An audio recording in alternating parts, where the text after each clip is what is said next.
आता आपलं कढई गरम झालेलं आहे, तेल आपलं व्यवस्थित गरम झालेलं आहे. तर आता आपण याच्यामध्ये टाकून घ्यायचे शेंगदाणे. शेंगदाणे हे टाकून तळून घ्यायचे आपल्याला.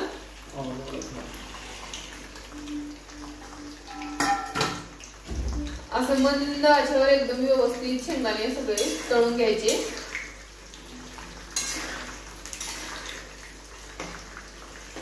मीडियम आचेवर तळून घ्यायचे आपल्याला, जास्त मोठा गॅस करायचा नाही. आणि जास्त पण शेंगदाणे तळायचे नाही, थोडेसे खरपूस भाजू द्यायचे आपल्याला. तर आता आपले शेंगदाणे व्यवस्थित असे खरपूस असे तळून निघालेले आहेत. तर आता आपण हे साईडला काढून घ्यायचे आहेत. जास्त तळून घ्यायचे नाहीत, असे खरपूस प्रमाणात तळून घ्यायचे. आणि आता आपण याच्यामध्ये खोबरं तळून घेणार आहोत. खोबरं सुद्धा मीडियम आचेवर आणि व्यवस्थित तळून घ्यायचं आहे, करपू द्यायचं नाही, त्याने चिवड्याला करपटपणा येऊ शकतो.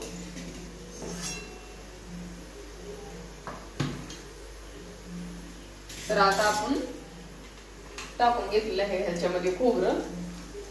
खूप गॅस मोठा करायचा नाही, मीडियम आचेवर तळून घ्यायचंय खोबरं.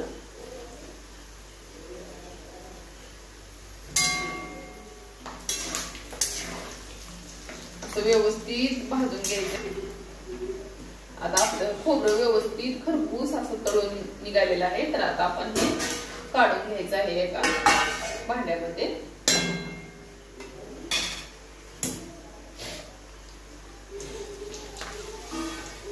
व्यवस्थित खरपूस झालेलं आहे.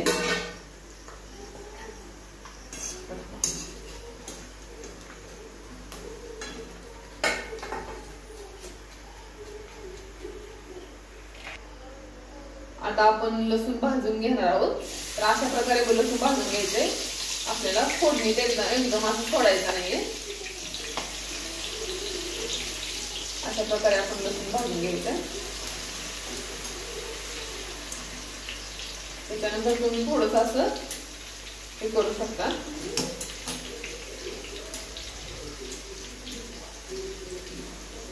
असा खरपूस असा लसूण भाजून घ्यायचा, जास्त पण जास्तीचा भाजायचा नाहीये.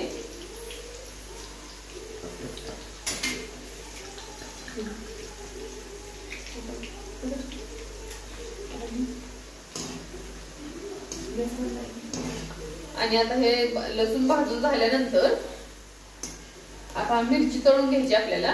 असंच मंद आचेवर मिरची सुद्धा तळून घ्यायची. आता हे आपण काढून घेणार आहोत व्यवस्थित. आता आपण मिरची तळून घ्यायची आहे.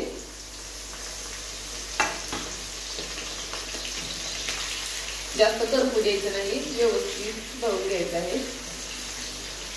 असं अधूनमधून थोडंसं फिरवत राहायचंय, म्हणजे सर्व मिरच्या व्यवस्थित तळून निघतील. आणि थोड्याशा कच्च्या असं ठेवायचे आपल्याला, जास्त पण पूर्ण तळून घ्यायचं नाही.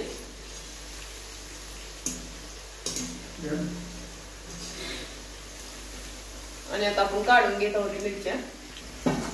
चला आता आपण मिरची तळलेली आहे व्यवस्थित. आता याच्यामध्ये आपण काढून घेतलेली आहे मिरची.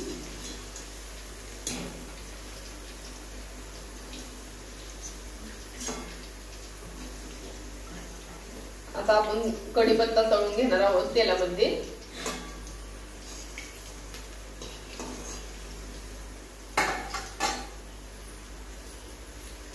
तर आता तेलामध्ये कढीपत्ता तळून घ्यायचा आहे.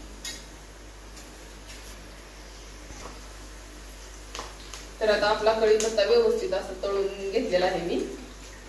तर आता याला साईडला काढून घ्यायचंय.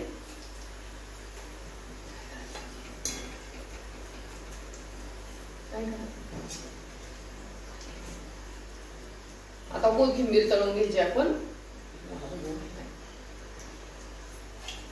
व्यवस्थित काढून घेतलेला आहे आपण. आणि आता आपण कोथिंबीर टाकून घ्यायची आहे, याच्यामध्ये तळून घ्यायची आहे.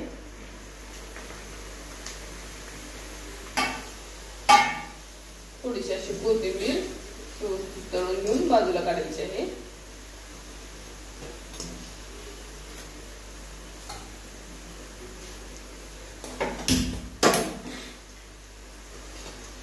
जास्त काय तळायचं नाही कोथिंबीरला, अगदी नॉर्मल असं तळून घ्यायचंय.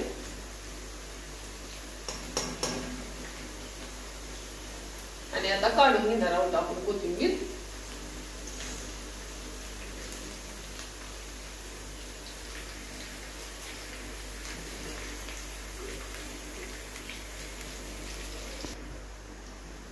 आता तेल आपलं व्यवस्थित एकदम गरम झालेलं आहे. तर आता आपण मोहरी टाकून घ्यायची आहे. तेलामध्ये चांगली तडतड तळून घ्यायची आहे व्यवस्थित. मोहरी अजिबात कच्ची नाही ठेवायची, नाहीतर चिवड्याच्या खाली मोहरी बसू शकते. त्यामुळे व्यवस्थित अशी तळून घ्यायचे, टेस्ट पण छान येईल. तडतड होईपर्यंत तळून घ्यायचे.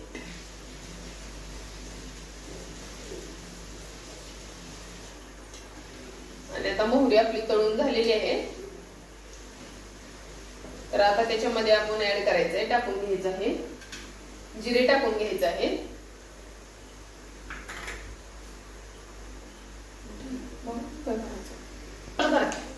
आता आपली मोहरी तडतड करून झालेली आहे, व्यवस्थित तळलेली आहे.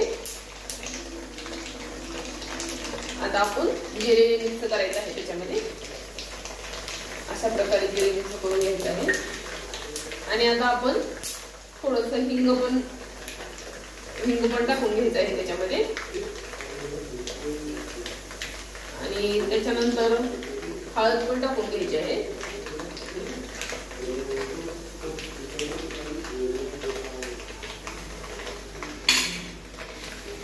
चालू करा, व्हिडिओ गरम झाले, चालू करा. काळा तिखट टाकून घ्यायचं. आणि आता घरचा काळा मसाला तिखट टाकून घेतलेला आहे आपण.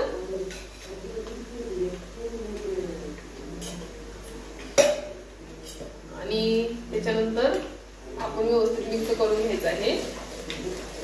चांगलं खमंग असं तळून घ्यायचं आहे. आणि त्याच्यानंतर वरून थोडस आपला जो काय चिवडा मसाला आहे तो मी मिक्स केलेला आहे याच्यामध्ये. आणि परत एकदा थोडस असं मिक्स करून घ्यायचं. आपल्याला व्यवस्थित तळून घ्यायचं आहे की फोडणी चांगली अशी कडक ज्यावेळेस होईल त्यावेळेस चिवड्याला टेस्ट मस्त येईल. आता आपली फोडणी व्यवस्थित अशी झालेली आहे. आता आपण मीठ टाकायचं आहे याच्यामध्ये. मीठ मिक्स करून घ्यायचं आहे. आणि परत थोडस हलवून घ्यायचं आहे. आणि आता परफेक्ट फोडणी आपली झालेली आहे. कडक मध्ये फोडणी तयार झालेली आहे.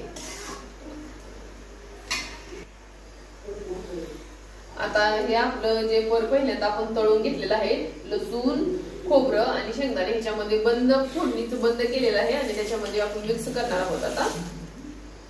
आणि आपण हे जे तळून घेतलेली मिरची, कढीपत्ता आहे ते पण मिक्स करून घ्यायचं आपल्याला, म्हणजे सर्व एकजीव होईल आणि टेस्ट छान येईल. त्यासाठी हे आता ह्याला पण 2 मिनिटं असं गॅस बंद करून आपल्याला मिक्स करून घ्यायचं. कारण हे सारण सगळं आपलं गरम आहे आणि व्यवस्थित मिक्स होतं. हे गॅस चालू नाही करायचा आहे, बंद ह्याच्यावर असं व्यवस्थित मिक्स करून घ्यायचंय.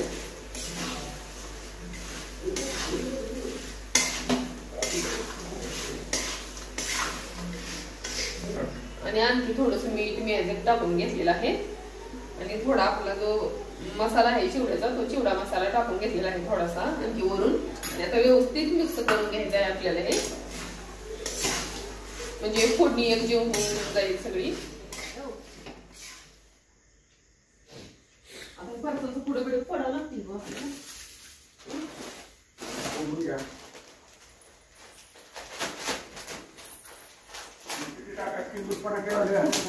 नाही. मला सांगा पहिले. अख्खा फरसाणाचा पुडा, अख्खा शेवचा पुडा, अख्खा पापडीचा पुडा. ही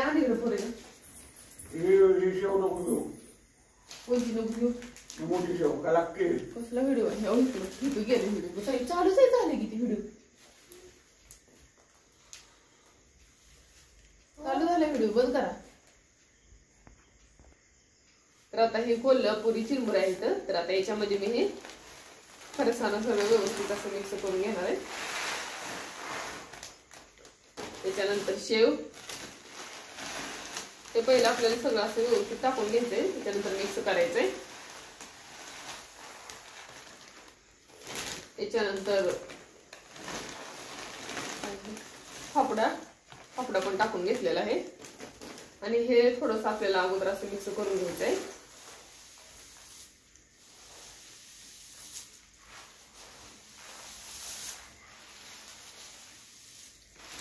आता आपण ही जी फोडणी तयार केलेली आहे ती फोडणी याच्यामध्ये मिक्स करून घ्यायची आपल्याला.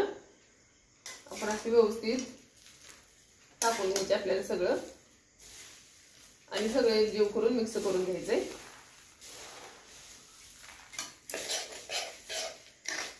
असे याच्यावर टाकून घ्यायचे आहे.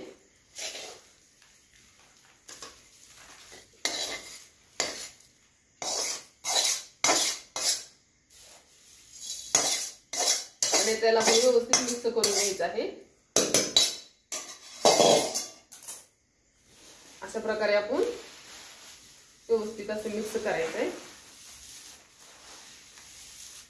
एक जीव करून घ्यायचंय मिक्स करून. सर्व मसाला वगैरे व्यवस्थित मिक्स करायचा. असं खालून हात मार फोडणीच्या कढईमध्ये असं व्यवस्थित आपण मिक्स करून घेतलेलं आहे. आता सर्व तेल वगैरे ह्याला एक जीव असं लागलेलं आहे. ते आता आपण ह्याच्यात ओतून घ्यायचं आहे. व्यवस्थितपणे असं मिक्स करायचं आपण आणि नंतर थोडस हाताने प्रेस करायचंय व्यवस्थित असं. असा व्यवस्थित असा चिवडा आपला रेडी झालेला आहे, तयार झालेला आहे. आणि आता असा एकदम असा मस्त असा व्यवस्थित बनलेला आहे आपला चिवडा. कलर पण छान आलेला आहे.